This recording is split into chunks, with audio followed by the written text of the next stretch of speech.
Welcome to day 273 of our Let's Grow annual challenge. Sharon Horne-Ellstrom here, and we are going through our growing process this final week of the month of our focus on contribution growth.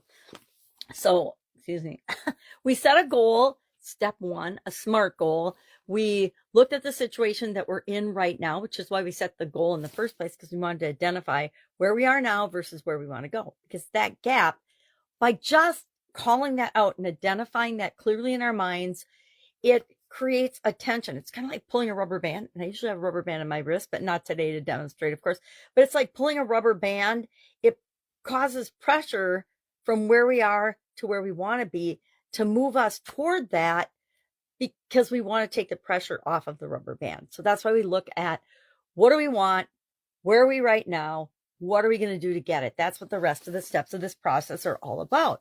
And so today's is step 6, and it is to never quit. Never, ever, ever, ever, ever, ever. In my mind, and over years of trial and error and lots of experiences, some good, some bad, some really ugly, I have learned that the only way to fail in anything, in any area of your life, is to absolutely positively give up and quit on that.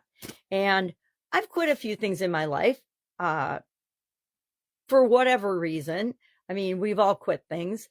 And I've learned from those experiences that I could have made that thing work, with a couple of exceptions, because sometimes we actually join forces with the wrong people that are very bad for us. And I did that a couple of times. And those are the things that I had to find a way to intentionally separate myself from and quit. But otherwise, I don't believe in quitting. I think there's always a way to work things out. We've got Amy's story in guide 2 of the Let's Grow Annual Challenge private Facebook group page. And of course, she's sharing how this step of the process worked out in her life, with her goal of tutoring 10 children to improve their reading comprehension to grade levels.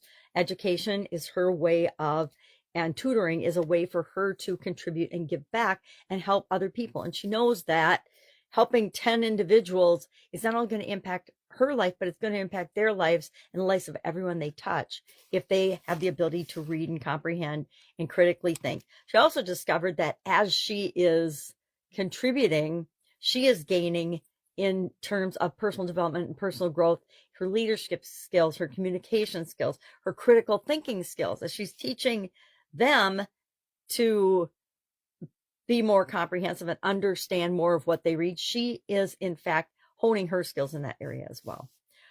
So how do we hold ourselves accountable and not quit? How do we not give up on our goal? And that's our action item today, is to share one way that you are going to hold yourself accountable to achieving this goal by the end of the year, or whatever date you set for yourself. I set by the end of the year because I want to have it short enough that I can actually measure and determine, and that's how I set the goal, if I'm succeeding or not at that goal. And then, of course, at the end of every year, I re-up all of my goals. Or because I have lifelong legacy goals, I guess I don't re-up them. I reinforce that I still want those things, and what is this year's plan to move me toward them. And of course, then I form shorter term goals, annual goals, semi-annual, quarterly, monthly, weekly. I even do daily goals. So I'm one of those goal-oriented folks. So how are you going to hold yourself accountable and not quit no matter what? How are you going to make sure that you get this particular goal that you've set for yourself? That's what we're going to share. Just share one thing in the comments below. I'm going to get an accountability partner. I've already decided that. And my accountability partner is probably going to be my mom, since that is the person that my contribution goal centers around. All right. Any questions? What do? You ask. If you need help coming up with a process to hold yourself accountable, ask about that as well.